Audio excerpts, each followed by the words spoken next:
Hi everyone, in this video I'm going to tell you a little bit more about how to work with white balance on your camera. Getting the white balance correct is very important to make sure your images look like they're well shot.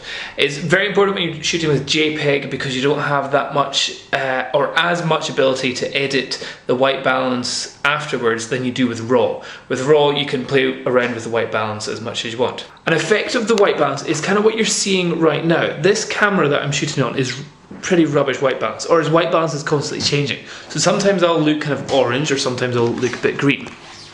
And the white balance is affected by the light that you are shooting in. So just now I'm shooting with these kind of warm lights. They're just a bit warm. And outside, see how it looks totally blue? If we give the camera a second, there, that's it now looking like it's around about the right colour.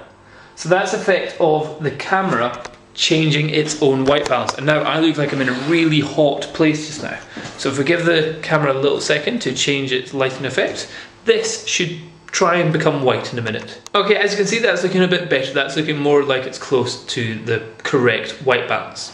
Now, whenever you're doing it in your camera, digital SLRs, I would definitely say are very good at getting the white balance, but sometimes they do make mistakes. The Fuji S5 is a bit prone for getting the wrong white balance. For example, if I just put it on auto just now and take a photo of this room, as you can see, it's actually done a pretty decent job there. Actually, not too bad. But sometimes when you're in changing situations, now, like if I were to shoot out the window, it's done a good job there again. Back inside. Okay, it's doing a very good job just now. I do love interior property photography, and you've always got to make sure that you get the white balance correct in that, otherwise you end up looking like you've got an orange house or a blue house. And a lot of the time I don't use any of the kind of automatic settings, I actually use the temperature gauge in the white balance, and I'll show you how you get that. Okay, so on the back of the camera you've got your white balance selector here, and then over here you've got this bit here which tells you what type of white balance is. So if you push down white balance and then scroll this bottom bit, that will go onto in type of light, different type of lights, sunshine, flash, behind building, shade, and then K. K is the word we use for temperature. Because white balance is actually about Kelvin.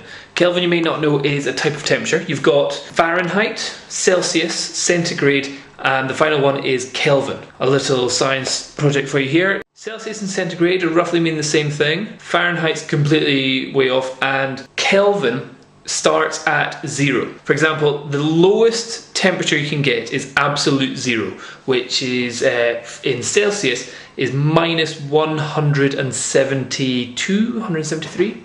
In Kelvin, it's 0. So by the time it gets up to 0 degrees, as in freezing normally, the Kelvin temperature is at 172, 3 kind of thing.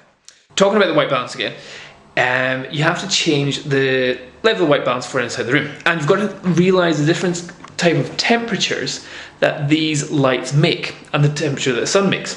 Now, if you remember, if you ever did chemistry at school, you may have had a Bunsen burner. A Bunsen burner has a little flame coming out the top, and if it's a red flame, it's 500 degrees, but then if you turn the little thing around and oxygen gets in and it becomes a really hot flame, it becomes blue. So blue is actually a higher temperature than red. So try and remember that. So at the moment, inside the house, these lights and that light is very low power. It's not really very strong. And because of that, it makes a warm light. Remember, warm, not hot.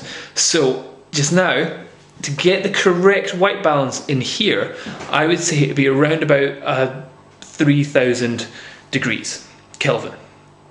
Outside is always roughly around about the 5000, 5500 Kelvin. So I'll just show you that just now. If on the back of the camera, I hold down white balance, and here I can change the temperature of the white balance. So inside, I reckon having it around about 3000 should take a good photo. And as you can see, that's pretty much spot on. If I were to put it at the temperature which I would think the sun would be at, around about 5000, then this room would look really warm, or orangey colour. So if I take a photo, so if I show you that. Holding down the white balance again and then scrolling around and taking it up to around about 5,300. There. And as you can see, it's a really kind of orangey look to it. So when you're doing interior shots, you usually want a lower temperature white balance. Now, to show you that effect of outside as well. So if I now take a photo outside the window with it at what I think is roughly about daylight temperature, which is about 5,000. There you can see it's kind of giving me a nice photo. At the moment it's actually getting a little bit dark outside and you're actually getting a sunset. So that's warming up the sky.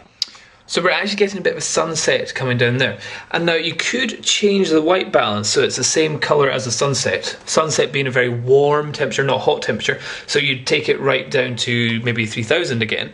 But then the sunset wouldn't be orange. It would be kind of white. So being incorrect in the white balance is sometimes necessary. And if I were to go really high in the temperature of the white balance for an outdoor shot just now, then outside would look really, really orange. And as you see, that's kind of got this big orange tinge to it, which in some photos can look quite cool because it can give a slightly more vintage looking image. But if you're wanting to do something where you've got vintage looking images, it's better to do that in post-production. So you're playing around with it in the editing suite afterwards.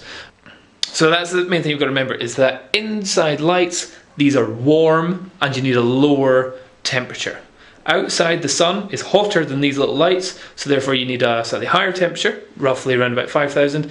But if you want a place to look nice and warm, you put the temperature higher than what it actually is.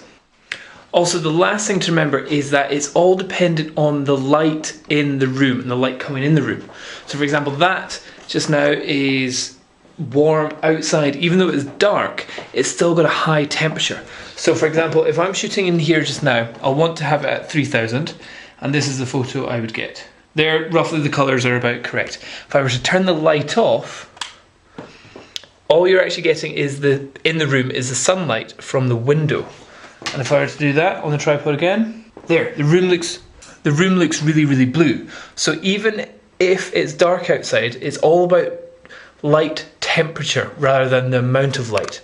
So here I want to put the white balance back up to around about 5,200. And there, although it's dark, you know, it's not as bright as the image that's inside here, you can still see that it's more of the correct white balance, closer. But there is a bit of a tinge. Anyway, that's a different thing. Okay, hope that helps. Bye.